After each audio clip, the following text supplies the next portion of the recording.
Hello, everybody. We are going to talk a little bit about Mailchimp today. I'm going to start out with an overview and then get in a little more in depth on a few things. Why are we talking about Mailchimp as an email service provider?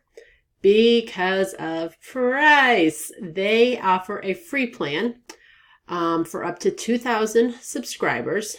You do have some limitations with it. But all in all, it's a really great email marketing service and is very helpful and popular among a lot of reflexologists. So once we have logged into our account, just going to bring you here to this dashboard.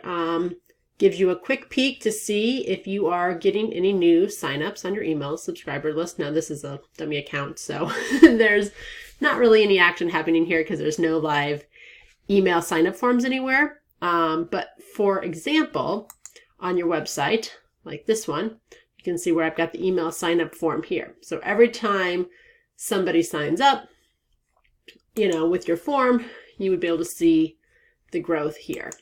And I don't really have any sources, but you can use that too. So that's a nice place to stop.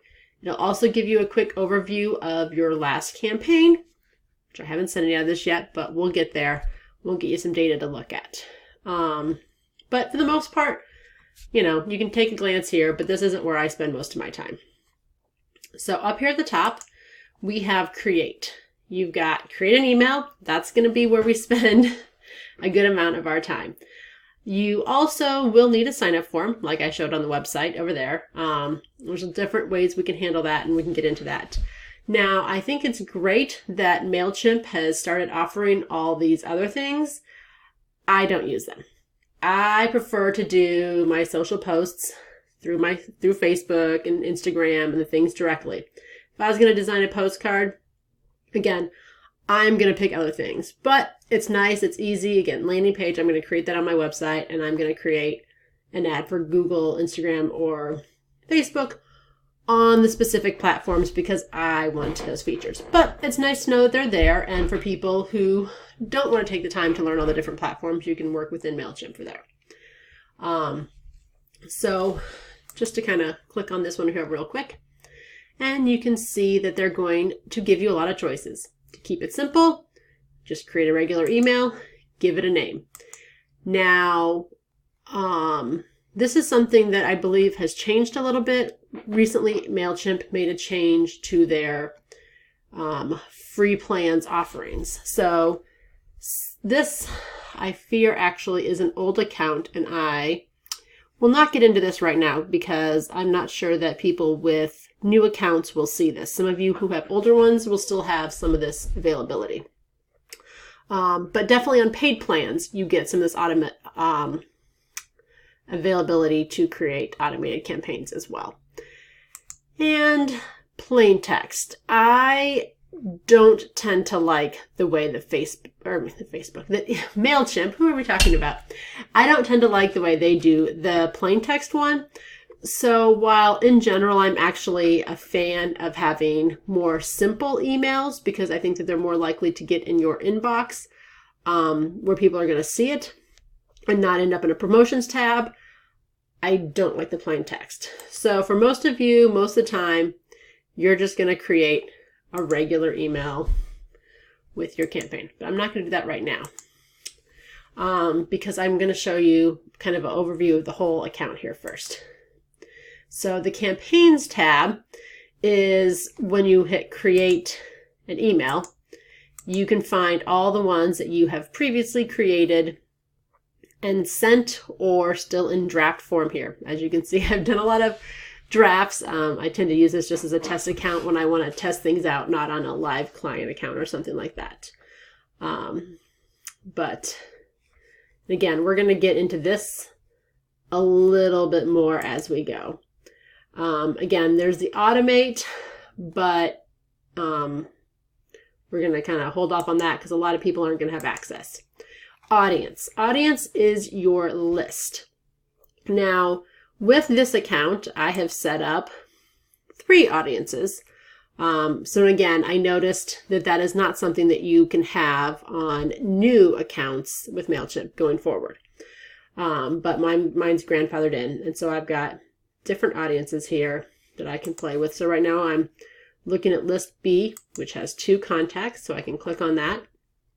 And here I can see my contacts. I can see the data they've provided. You can also do your sign up forms from here. And you can manage the contacts if you've used groups. For the most part, we're going to keep this email simple and not really get into the more advanced things like using segmentation and groups and things like that. Because I'm going to assume most of you are probably just interested in having one list that you are sending, the emails out to everybody, and not trying to say, oh, this person is interested in my events, and this person is interested in my energy work, and this person's interested in my reflexology services, and trying to segment that out.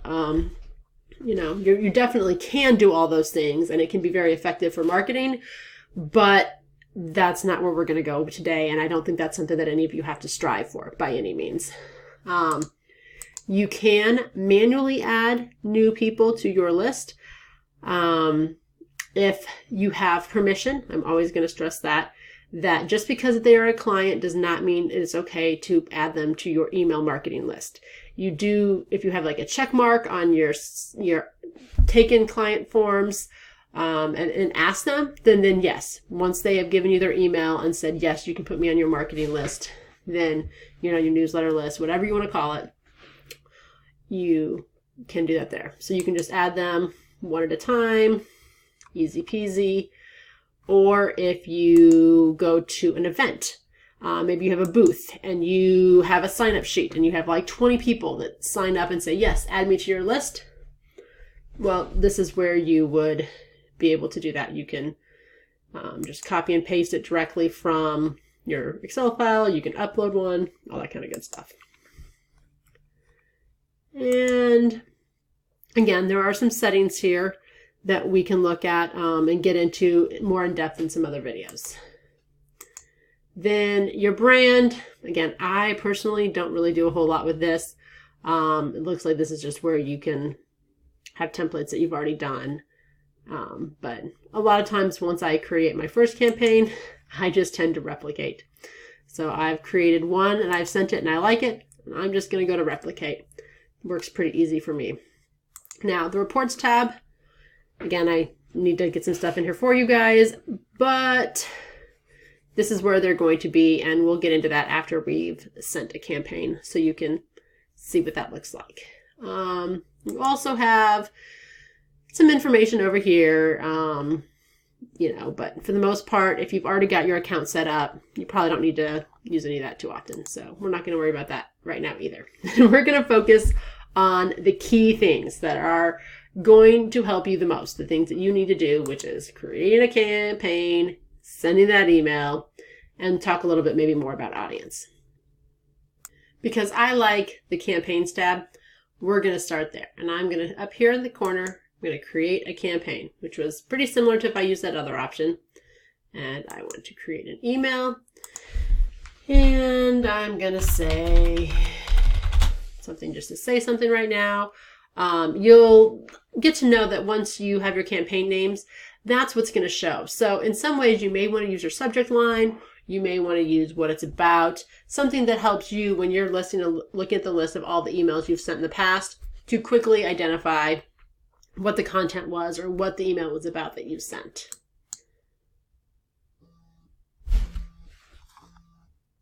Okay, now we've loaded our campaign. So the first thing it's going to ask you is, who are you sending this campaign to? And you are going to most likely, again, just have one audience, but if you have choices, you're going to pick that group. And again, it's going to ask you if you want to use any segments. You can just send it to new people that have signed up recently. There's all kinds of things we can get into in this. But all subscribers and audience. Perfect. Now, in your sign up form, so if I go back and look at mine here really quick, you can see on mine, I asked for email and their name. If yours only asks for email, then, oops, no, I'm not ready for that tab, then you are not going to be able to personalize this to field.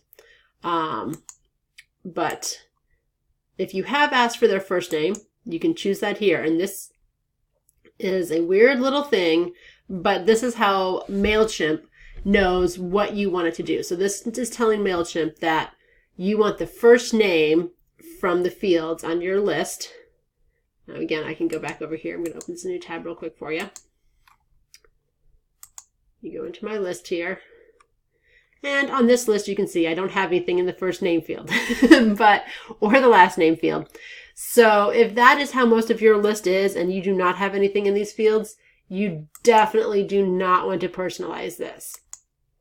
But you can. If you have that information, it's a nice way to add a connected field. So the person feels like they're getting an email from you, that you're sending it directly to them, not just blasting out a big old email that, doesn't matter if they read it or not.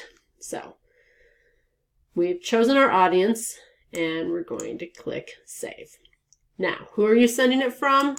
Again, you can do your name how you want.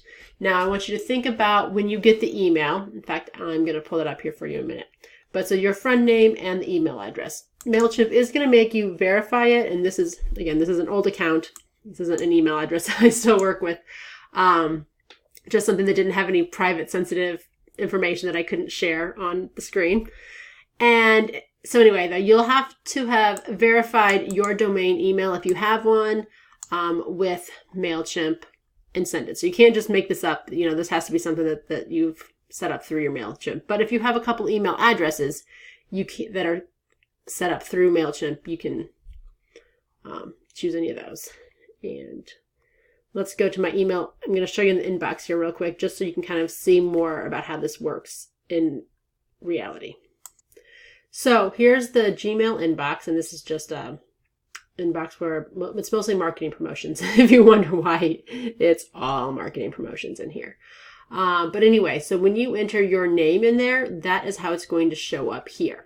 Now you can see a lot of people are just using their name. This place is using the business name. This one has like her name plus, and again, we don't have enough room to see everything, so it's getting cut off. This person has first name and then again, the business. So Kara at Simplifying, different things like that. There are pros and cons of the different ways to list your first name, but for most of you, you are going to have a personal connection, a personal relationship. Your name will mean something in the inbox.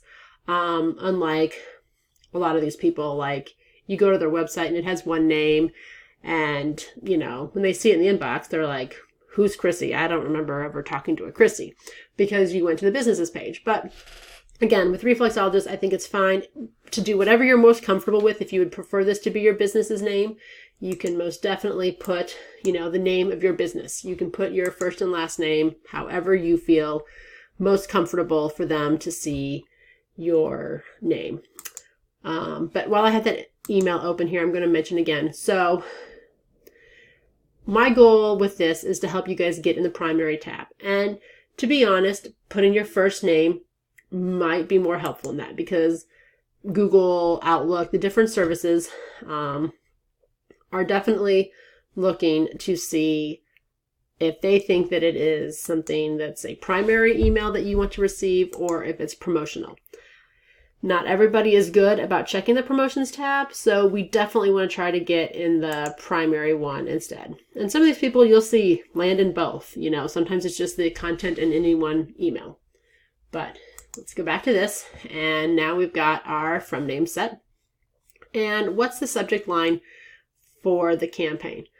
So for this, they even have a little option here. How do I help write a good subject line? You can use that, but you want to be clear and let the people know what to expect in the email. Let them know what they're going to open. You want to make it sound interesting. Talk about the benefits that they're going to get from reading your thing. If you are a More Feet Club member, for example, I'm going to show you that we do have some resources over here. What makes an effective newsletter? And in here, I've got the subject line. And so I've got a whole section in this report of some different subject line suggestions to help you get good subject lines. And also, as a more Feed Club member, you also, when you download your monthly content, for example, which we're going to get to in a minute here to use this anyway, so I'm going to go ahead and just open this. You will see that I give you some subject line choices. But we're going to go back to our email campaign. So for right now, I'm just going to type in test subject to make this go quickly. And oh, preview text. Now let's go back to that inbox. So the preview text is what's going to show up right here. Now, this person has clearly not customized his preview text because having trouble viewing this email? That's not interesting. That's not likely to get me to open the email. You know, he probably thinks that the subject line alone is enough. But a lot of times, if you do not set something specific in this box, what it will do is just like this one. It will take the first text it sees. That's a graphic, so it ignores that. So then here's back to our text. That's what you've got. I mean, you've got literally like the buy Seth Green, all that stuff. But if the first things that you say in your email aren't the most enticing parts about getting someone to open it, you can add a little preview text here. And we're going to save that. Now, content, design the email. If it is your very first email that you are sending, you'll have to think a little bit about your layout and your template. Now, Mailchimp and many of the email providers give you all kinds of fancy HTML templates that look really beautiful with graphics and colors and all this stuff. And here's the thing. The more you do of that, the more likely you are to end up in this promotions tab. So I went through and analyzed tons and tons of emails that I was getting from all sorts of different people, marketing, whatevers, to look at what gets in the inbox and what goes to the promotion tab. And the ones that did better at getting in the inbox were definitely the more simple text ones. Although, again, with Mailchimp, simple text is still part of that template. It's not the plain text. So I just want to make sure that that is clear, that you still want to go in there and change that. So if you really want to have an image at the top, you can still do that. It'll let you add it here. But for the most part, you know, you're just going to want to customize this text and, you know, couple links, couple images, and again, try to make sure you're focusing on helpful content and not sales pitches. The more you're talking about price, for example, you know, they look at that and they think it's promotion because, well, it is. Usually we're not talking about prices unless we are selling something. So for simplicity right now, what I'm going to do is I am going to use the content from the More Feet Club for the month of November here. And I'm going to enable this. And so again, I would have just copied this into the subject spot and gone with that. But for right now, I'm just going to take this and copy it. I'm going to go back to my template builder. I'm going to delete that heading because I'm not using it with this. I'm going to delete all of their text. And now, a few words before I get into really editing this, and that is that this works fairly similar to Microsoft Word in a way, but it's also different. And whenever I am copy and pasting things from somewhere else, well, here, I'll just go ahead and do it first and you can see it. And it really looks fine. But if you are having weird formatting where what you're pasting is not matching the rest of it, you can go in here, paste as the rich text, and then and then it should match whatever the default formatting you have here. And there are different, if you want to make a heading, like somewhere in here, I had a heading. You know, you can definitely make a heading. Now, the one thing when you copy and paste, a lot of times it doesn't always take over your spacing. So if you want more defined spaces between your paragraphs, you can just go through. And I'm always going to encourage you to read through what I'm giving you in the More Feet Club and make sure it applies to your business, as we are all slightly different. But, and so this is a note to you. You can just delete that. And then here we go. We can just enter the phone number here, sign my name, however you prefer to sign it. If you want to add a little signature or something about your business, you can, but you don't have to. And just to show you a little bit of the formatting, I'm going to make this a heading. Now I could make it that one, which is really big, or I could try one that's a little bit smaller. You know, you can play around with it a little bit, have a little fun. But I actually don't like the way it's handling the spacing, so I'm just going to make it default text. Of course, now it doesn't want to cooperate with me. Ugh. So I can go in here and strip out the tags. If you don't know how to use HTML, you could just delete it all and start over if you hadn't made much of an edit. And then I'm going to click this to go back into my visual view. I need to hit my enter again. There you go. Hit save and close. Now you have this default footer section, which Mailchimp automatically does. They've got, again, these little things that they call merge tags in here, which is going to pull from back when before I mentioned up here in your profile. So you do need to, you do need to pay attention to what's in there. Actually, no, that's what's the list information?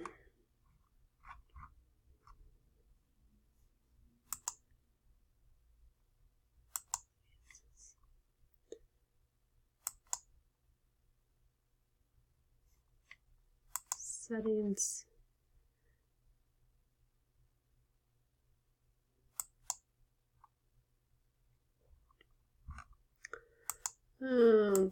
Must be this one.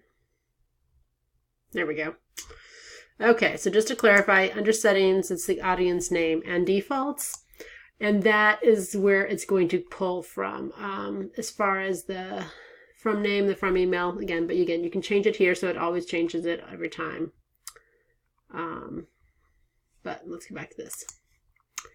And again, so it's going to pull from, if you don't like the way that they give your address, you can use this little merge tag here, remove that, and type it the way you want it. You do have to have a physical mailing address listed in your emails for CAN spam requirements, which is the United States, but Canada and the UK and most places have some laws and guidelines that are going to say that you do need to have a physical address in there, or they will not let you email it. And if you don't do it, Mailchimp will force it. So, and again, the copyright, you don't have to have the copyright if you don't want to, or if you want to, you know, how your name is set in Mailchimp. If you don't like the way that it's listed there, you can edit that here and, you know, delete that merge tag and then just type in business name instead. That's fine. And if you have this list description, whatever you've put on your audience where it tells you Somewhere it asks you how people signed up for this, and I will find that in a little bit to show you. But anyway, that they're going to automatically put that in here. But you don't have to have that. You can delete that. And then this whole little thing is saying that if it's an archive page, which means if it's a page that you are going to let them view, like on a website, well, Mailchimp's website, they will host a list of the archive of all your old emails. So if you make that an option and want people to see that, then this is showing that it's still going to pull this information, the list description, your address, etc. from that. And again, you don't have to, well, you have to have this unsubscribe, but you can change the wording on it. So for example, you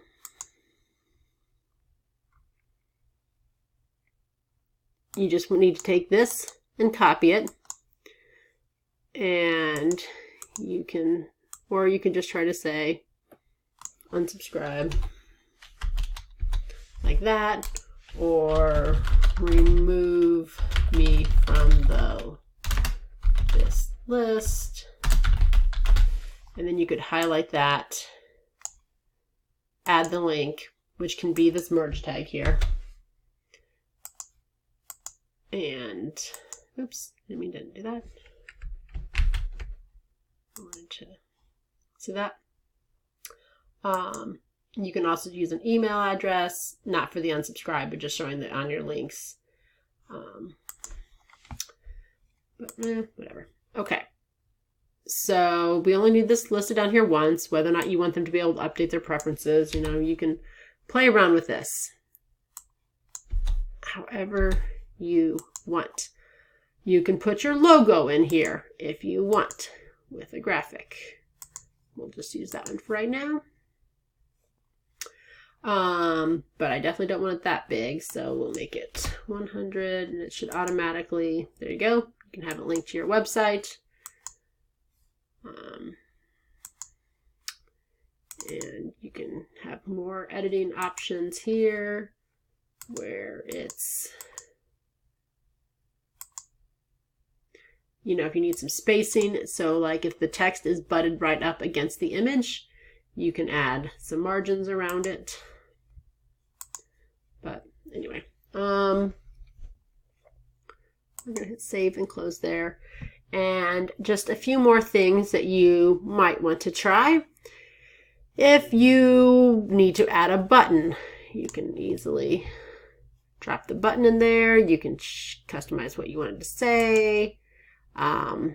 Most likely you're going to send it to a page on your website to book a session with you, buy a gift card, or more information about how to do those things, which probably in an email isn't the most thing. You probably just want to put that in the email depending on how complicated it is. But you can also link to other things.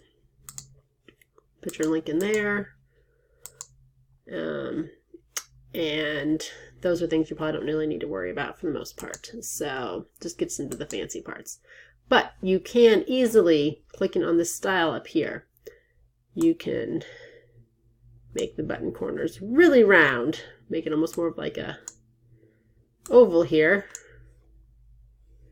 Or you can give it completely square button round corners. You can add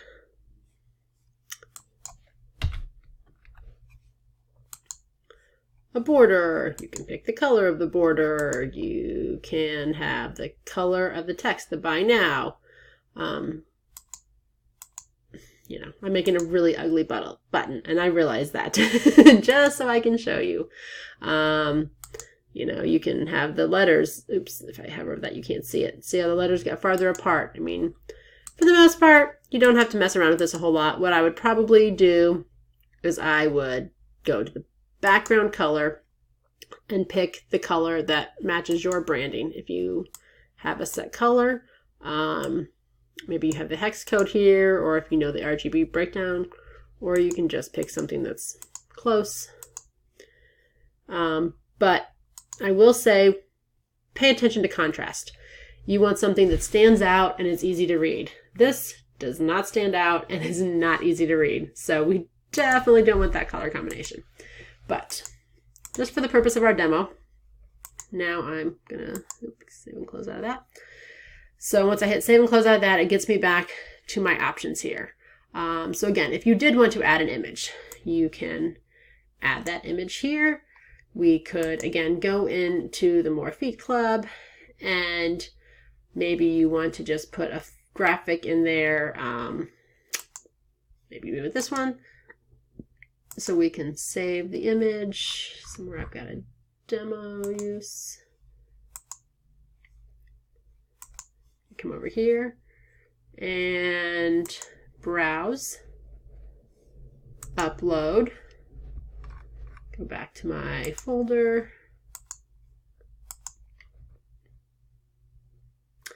and I'm going to click on it, insert, and you're going to see I've got a little notification because I've sized those graphics for websites and for social media, and it's too big for an email. So you're going to need to edit it, or you can just use their handy little let's fix it link. And over here you got dimensions. You're going to want that to be about 600. It should automatically proportion. Yep. And hit save. And now it's happy. However, if you're going to, for example, on this, I would definitely come over here and click on the link and link it to your website, or however you want them to buy a gift certificate from you. Alt text is something else.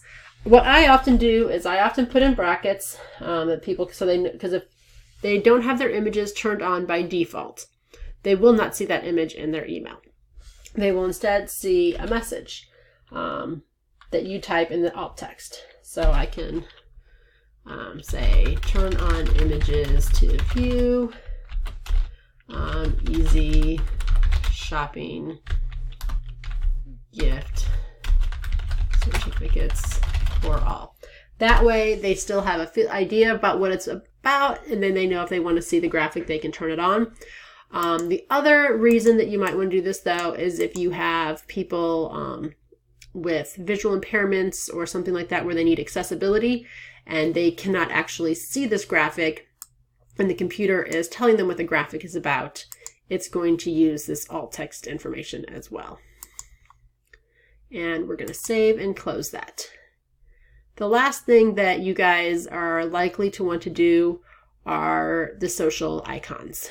So if you want people to share your email, you can click on these social sharing ones. If you want to try to encourage them to follow you on your Facebook page, YouTube, whatever, you're going to put it here. Now, by default, it's just linking them to facebook.com. That is not going to help you. So you're going to want to get the URL from your Facebook page. Okay, quickly I'm going to come down here. So you're going to see here's your URL. However, you don't want that extra stuff on there. So you just want this and that. And if you have a bunch of numbers in there, give me a comment and I will tell you what to do about that, because we don't want a bunch of numbers in there. But it's not about Facebook today. So anyway, you can copy that and then you can paste it in there. And now it will link to your actual page. You can do some style options here. Here we go. So under the settings up here, you can choose to display the icon only, the text, because you saw over here where it has the text, and I can change that to whatever I want, and that will instantly change it. Or you could do the icon and the text, and that way, you know, it shows them both. If people have images turned off, it does tend to look a little funny where it'll give the alt text for the icon and then the thing over it. But it's up to you what you like best. You can adjust the alignment. You could make them big. That takes up a lot of space, and personally, not really a fan of that. But I kind of like the big icons. You can also choose if they're in color or black and white, things like that.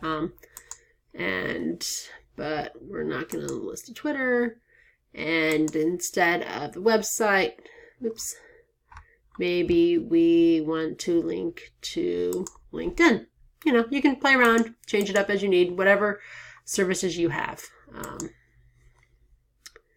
And now we're going to preview our email and see what it looks like. So, definitely want to play around with that footer more if I was actually going to send this out.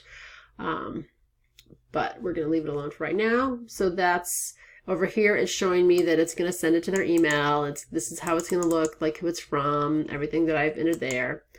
And then they give you this nice little option to preview it on a phone to see how it's going to wrap and how big your images are and everything like that. And that's an upgrade option. So I'm going to close out of that. And if you want to send yourself a test email, just to make sure, you know, this is a good time to double check your links if you've put them in there and make sure they work. Or maybe you're sending it to somebody else to proof it for you. Here's where you can send a test email. And, oh, this is probably a paid service too, but, oh, look at that. I don't use that, but I probably should. It's kind of a handy little thing that it shows me all the links in here.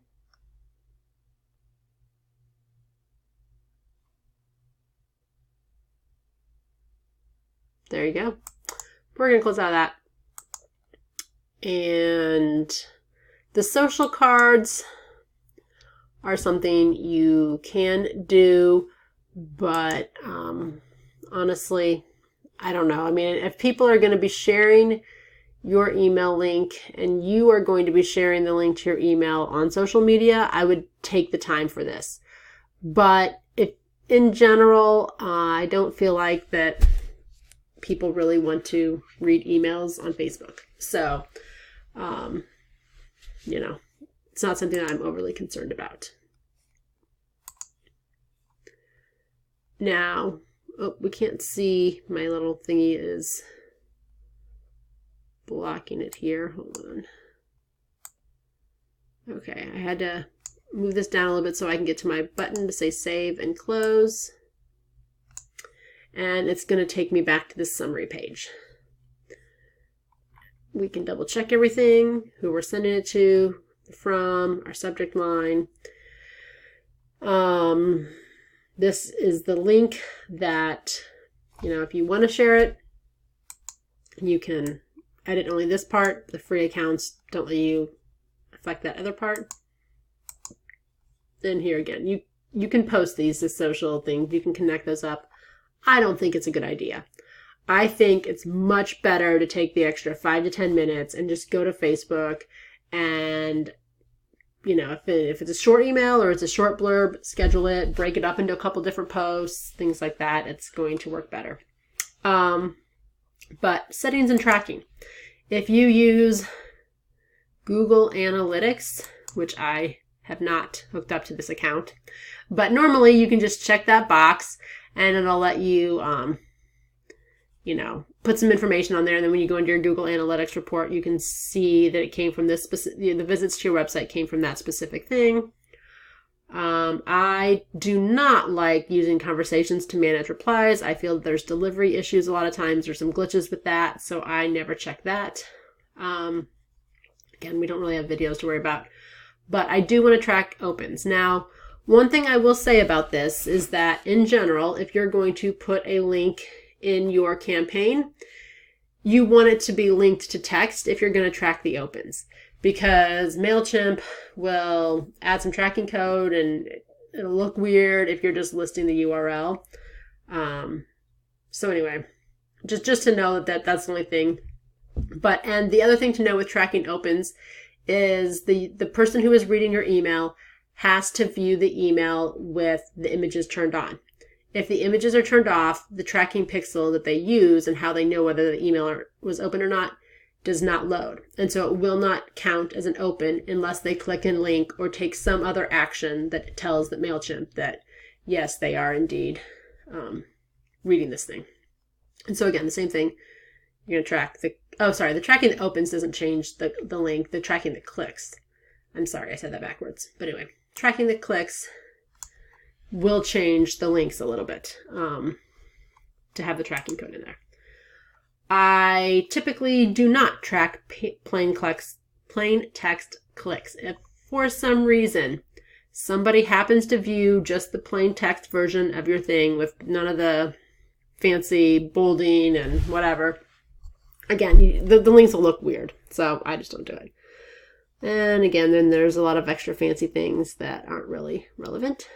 But you can hit save, and then again, you can review what you're tracking and schedule it. But we are just going to go ahead and send this. Send now. They always make me feel scared, like, oh, I gotta rethink this. Like, am I gonna do something wrong? But anyway, again, once it's gone out, you can share it. I don't encourage it, but you know what? Done is better than perfect. So if the only way that you're gonna get to use this information in any other way, or you don't have anything else that you're gonna do, then, you know, share it. But I would encourage you to turn on those social cards that we did not do. Now, I can go back into campaigns and I can view my reports, but I need to go open one first, and I can replicate it. So now the next time, I'm probably just going to replicate this campaign and edit it rather than sending a whole new one, because I've already made things that way I like it. Now you can, one thing I didn't show you in here on the edit design was there is a place where you can save it as a template. So that's also a good option. It's just to come up here, you like this version, save it as a template, you know, name it however you want, that you're going to know what version it is, especially if you do a couple things. Like maybe you have one email template for events and you've got some formatting and things like that in there, because again, if you want to spend the time and play with it, you can do all kinds of customizing the design. But again, I don't encourage it. With your monkey rewards, you can choose, they give you two options here for how to put their logo in the save in the free account. You have to have their logo. And again, you can control your headings, the formatting, so that if you have a certain style you like, if you want something to look a certain way, this is where you can, oh, that's only for mobile though. That's where you can edit it. But here's where you can edit like the color. A lot of times I will go in and put certain headings at different colors and adjust the sizes more, but you don't have to do that. You want to keep it simple. I think that this email will get delivered, it will get read, and that's what you want. Okay, so let's go on to, here it is. You can see that I opened the email. This is how it would look in the inbox. And I clicked on the link, and now we can go back to our reporting. Oh, that was my draft. Let's go straight to reports, which you can also reach up here. Now, because I only had 2 people on the list and 1 opened it, I've got a 50% open rate. Interestingly though, it's not tracking the clicks. Oh, there it shows.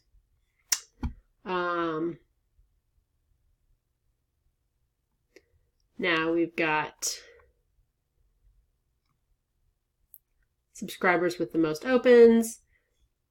Now again, for the most part, you're going to have multiple people on your list and you'll have, you know, different numbers in here.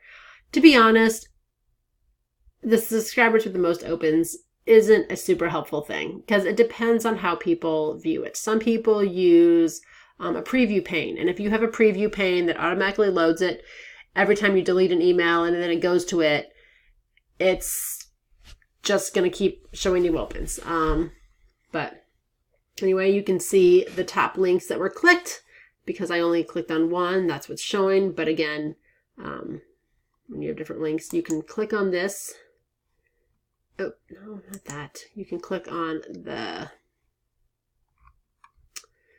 whatever, clicked here. And then again, don't click on this one. Click on this. And if you need a little help to remember what you're doing, when I hover over this down here at the bottom, you can see the link in the very bottom corner of my screen. And when I click on this, I'm pointing to the screen like you can see where my fingers are pointing. Anyway, if you look down there at the very bottom of the screen, there's a little URL there. Now that shows me that's a Mailchimp one. So I'm going to click on this if I want to see who opened it. Or I mean, who clicked on that link. So here we can see now, if I had other people, we can see everybody who clicked on this link is shown here. And you can even click on this person and find out more. You can see all of my activities for this email, and all my other emails would actually show up here too. But so let's go back to reports again. And view the report. So if you are looking at your report and you want to say, wait, what did I send again? You know, because maybe you're looking at it a week or two later and you can't remember exactly. There you go. It's going to show you the preview. If you want to see the subject line, click on details and it will show you that. I'm going to click back.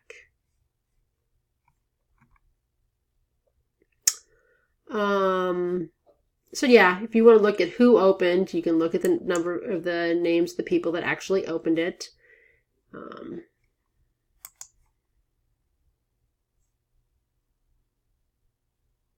And again, when you're sending it to more than 2 people over the course of the time, you can see, do most of the people open it right when you send it? Do they open it maybe 2 hours later? And if that's the case, maybe sending it 2 hours later would be even better, because maybe it's a time when more people are checking their email. So you can look at those statistics and make some decisions about how you do it. And again, if you have people from all over, it can give you some information on that.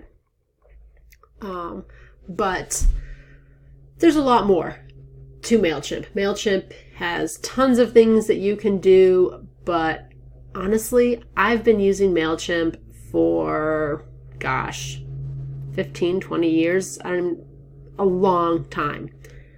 And that's pretty much what I do. I use campaigns, I look at my reports and see how I can make things better. I look to see which links are getting clicked, which ones aren't. Thinking about what I've said, how I can say it differently, and moving on to the next campaign. So I will show you again, just while we're in here, if you need to streamline your view, again, they give you some options over here for other organizations and things like that. But again, depends on your style and what you like.